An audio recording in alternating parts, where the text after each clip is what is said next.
Hey, congratulations to Chris Paul and the Phoenix Suns, man. Let's talk about it. So tonight, game 6 of the Clippers versus the Phoenix Suns happened, and the Phoenix Suns won. Now, I'm not gonna lie, I'm not gonna cap. During the game, I was actually live streaming the pod, so I wasn't able to watch the full game from the first quarter to the end. However, I did catch the second half of the third quarter till the end of the game, and yeah, Cliff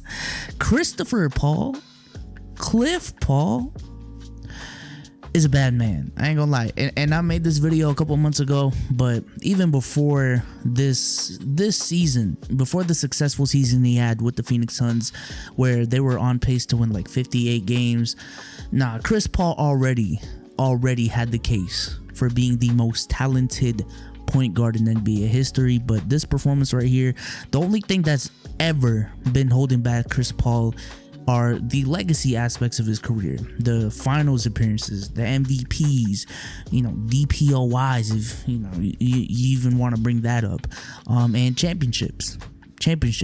When you look at every single person that's in the conversation for the top 6 greatest point guards of all time, they all either have championships or at least finals appearances. And Chris Paul, despite not having those, he's been in those conversations for years now. And now that he's going to the NBA Finals, man, look, I'll just say this right now. I have a lot of reevaluating to do.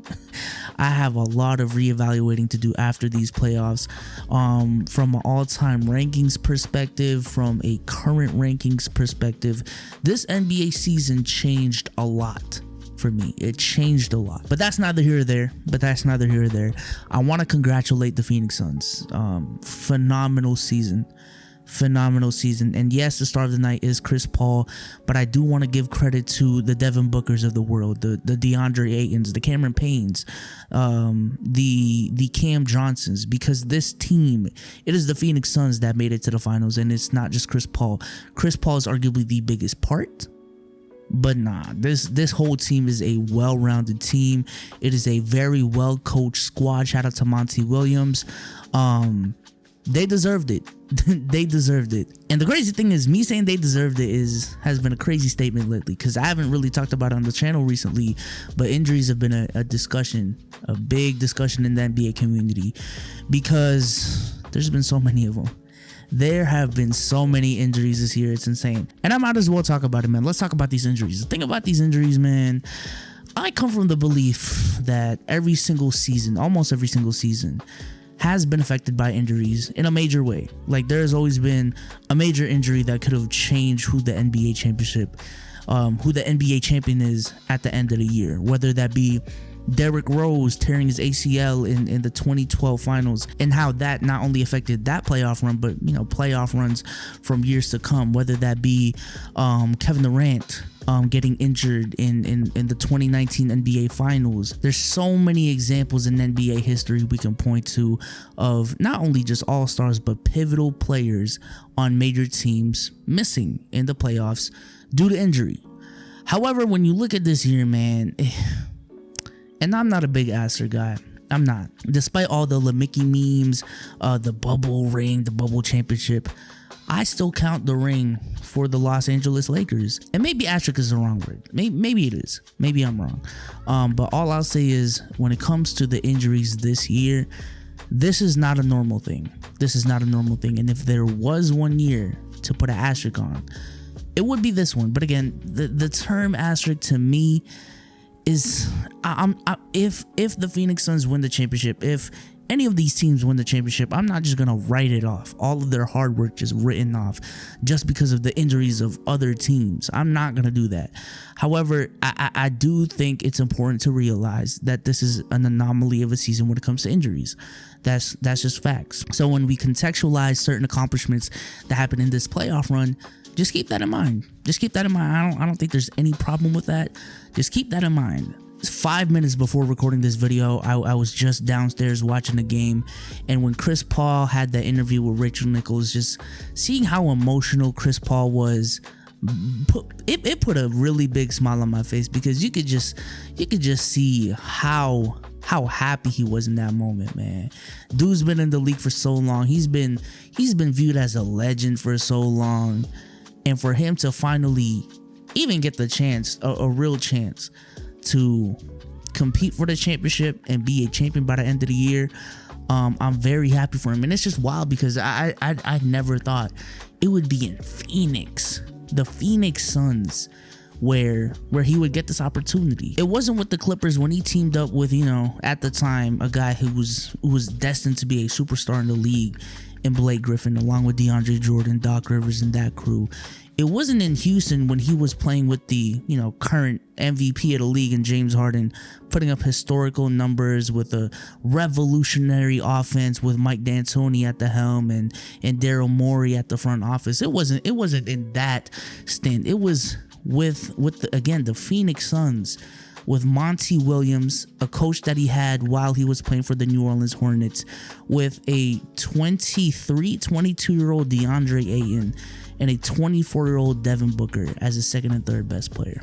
I think it's incredible. I think it's incredible, and I'm really proud. I'm really proud of the whole Phoenix Suns organization and this team. I also want to talk about DeAndre Ayton because let's just be honest, when we look at the 2018 draft class, we don't think of DeAndre Ayton. We think of Luka Doncic, Trae Young, and a couple other players, man. But DeAndre Ayton, there was after the first year, you know, especially with the hype of being the #1 overall pick, I ain't gonna lie, there were a couple people, including myself, I had that kind of doubt in my head of, you know, maybe he wasn't, you know, the right pick for the Phoenix Suns. And you can still make the argument because of how good Luka and Trae are. But I will say, because of what he's contributed to this team, especially in this playoff run, I cannot say they made a bad pick. I cannot say they made a bad pick. DeAndre Ayton is a very solid big. He is a very solid player. He has a really bright future in this league. And in terms of the future of big men, I don't think he's going to be even like a Karl Anthony Towns, just hezzy pull-up three, you know what I'm saying, step back three on your face. But he is very well equipped for this new age of big men, this new transition of a new era of big men. I don't think DeAndre Ayton is going to be a big that's going to be behind the curve when it comes to these new age big men. That's all I'll say. And just from that fact alone, it is a W that the Phoenix Suns have. And so again, shout out to DeAndre Ayton. I'm just giving shout outs left and right, man, because I'm really proud of this team, man. I'm really proud of this team. It wasn't too long ago in the first round when, you know, let's just be honest, man. As long as the Lakers had LeBron, people just looked at the Phoenix Suns and were like, yeah, they're frauds. They're frauds. They're not the real deal. And that they were going to get beaten by the Los Angeles Lakers. Let's just be honest. Going into that round, they were not taking that seriously. However, here we are. And one can truly make the case that they are the favorites to win the championship. Let's just be honest. They are the favorites to win the championship, especially with health included, with Giannis being as questionable as he is, with Trae being as questionable as he is going into the finals, whoever comes out of the East. I would say right now, this is the Phoenix Suns championship to lose. I would say that. Now let's talk about the Los Angeles Clippers, because if this was last year, and honestly, if this was this year and they were just fully healthy, man, that Clipper pack. That Clipper pack would be, it'd be hitting so good. But I don't expect, and I really hope not. I don't expect there to be Clippers exposed videos tomorrow, because let's just be honest, going back to the first round, after the Mavs had them up 2-0, a lot of people were on the Clippers' ass, and they came back. Kawhi Leonard played ridiculous and beat the Mavs in 7 games. And then we go into the second round, and essentially the same thing happened. Donovan Mitchell goes berserk in the first 2 games. And while, yes, Donovan Mitchell did suffer through injuries for the rest of the series and wasn't 100% healthy, which again plays into the context, the Clippers played phenomenal, especially in game 6 when Ty Lue made that change to put Marcus Morris at the 5 and play small ball and just completely exposed Rudy Gobert and made Quinn Snyder look like an overrated coach.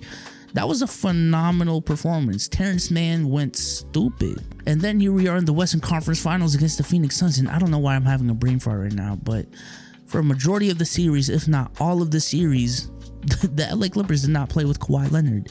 And for them to even push it to 6 games, And I know they were down 3-1, but these games were way more competitive than the scoreboard in Game 6 and the 3-1 lead make it seem.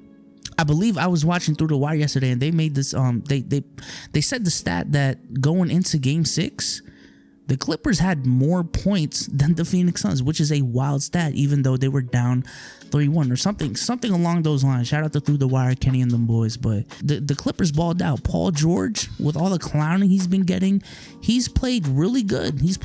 And I know he could have played better tonight. And I could have easily made a Paul George exposed video, man. But I think for a majority of these playoffs, Paul George has played well. He has played well.